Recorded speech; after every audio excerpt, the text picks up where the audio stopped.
Chicken Little.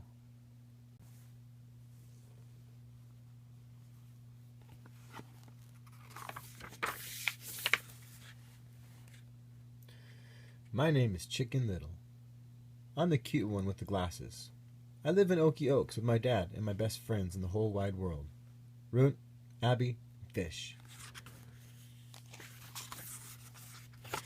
One day, I was sitting beneath an old oak tree when boink, something whacked me on the head. As I opened my eyes, I saw a strange thing. It looked like a piece of the sky.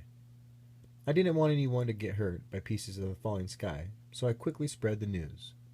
The sky is falling! The sky is falling! I warned the town, ringing the school bell. Soon, the whole town was in a panic. But it turned out the sky wasn't falling after all. I had just made a mistake. At least that's what my father told me, the whole town, when he tried to apologize. He said that I had been hit by an acorn. After that, everybody thought I was crazy. They called me the crazy little chicken. It made me really sad, and my father just told me to stay out of sight. That was the worst part. I think he was embarrassed by me. Then came up with a plan. If I could do something spectacular, everyone would remember me for that instead. So I joined the baseball team. At first I was very good. In fact, I was terrible. But during the championship, I was somehow able to hit a home run. Can you believe it? One good smack with the bat was all it took. Wow.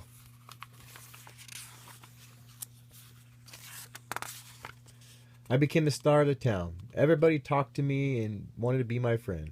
It was fantastic. Best of all, my dad was happier than I had seen him in a long time. I guess that puts the whole sky is falling incident behind us, once and for all. Eh, kiddo? My dad said. Finally, my luck had changed. I was so happy. Later that night, I thanked the stars for my incredible luck. But perhaps I shouldn't have, because one particular star seemed to become bigger and bigger. Wham! It flew right into my forehead, knocking me to the floor. Ouch! Oh no, I thought. Piece of the sky. Not again. When I got closer look, I noticed that the object didn't really look like a star. It looked more like some kind of panel.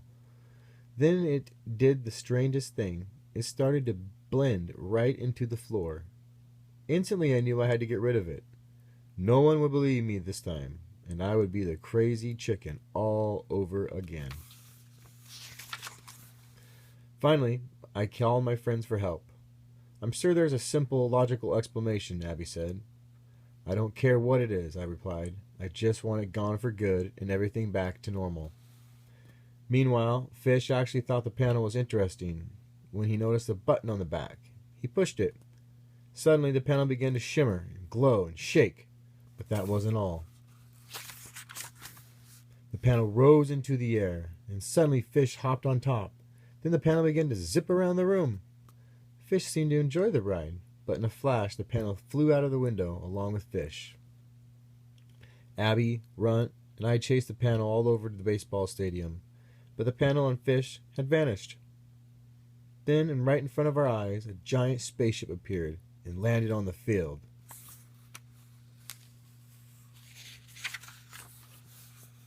It was unbelievable. A hatch opened, and two tentacled creatures came out and disappeared into the field beyond. Come on, I said. Let's get out of here. But Abby shook her head and pointed to the top of the spaceship. There was Fish, waving at us. So instead of running away, we bravely ran into the spaceship to rescue our friend.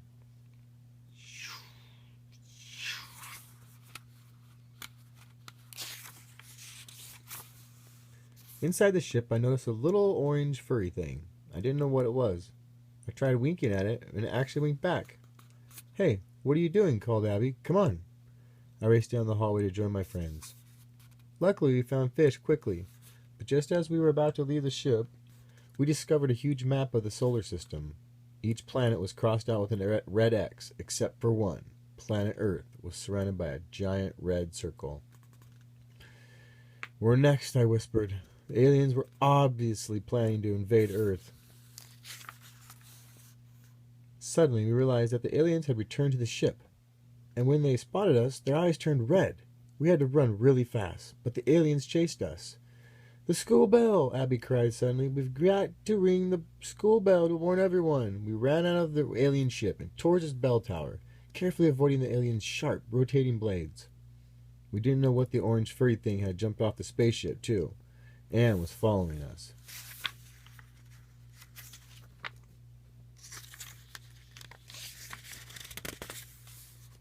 When we reached the tower, I had a terrible memory of the ringing of that bell. But Okie Oaks was in trouble. So once again, I rang the bell. Ding dong. Lights came on throughout town, and there was panic in the streets. The townspeople gathered at the bell tower. My dad was there too. Come on, I shouted, and led everyone to the stadium. But the spaceship was gone. It's the acorn thing all over again, someone grumbled. It was right there, I tried telling them, with aliens who are here to invade Earth. But no one believed me, not even my dad.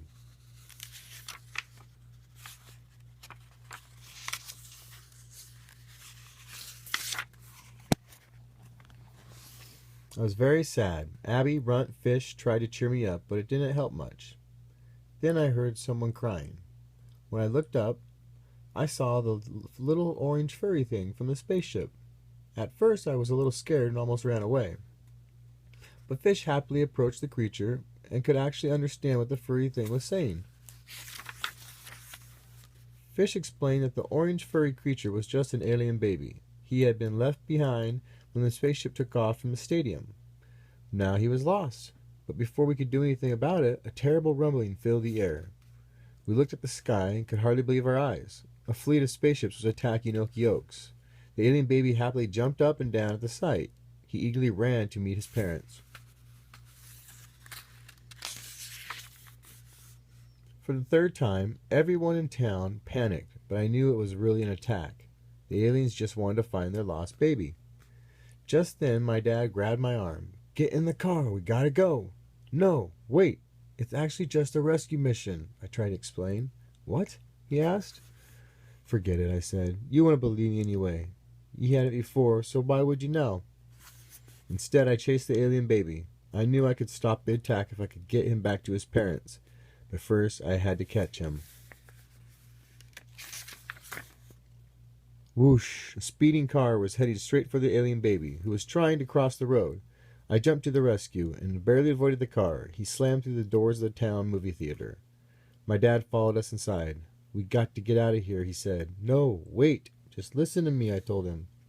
I was angry and sad, and as I turned to my dad, the words just flew out of my mouth. You're never there for me, I blurted out.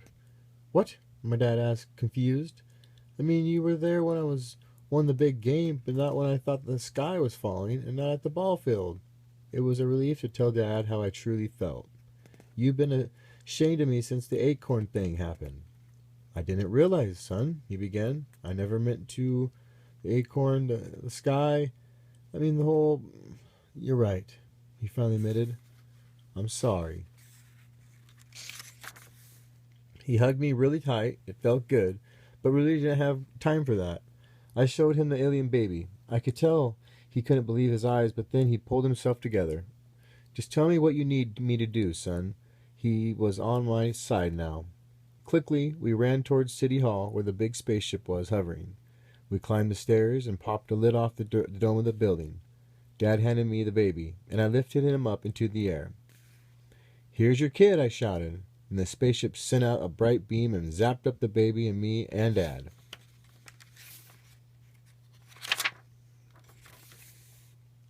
Suddenly, everything went dark. My dad and I were floating in some kind of chamber. A deep voice said, "Why did you take our child?" It was an accident, I said. My dad tried to explain that it was an accident and we were just trying to return the baby.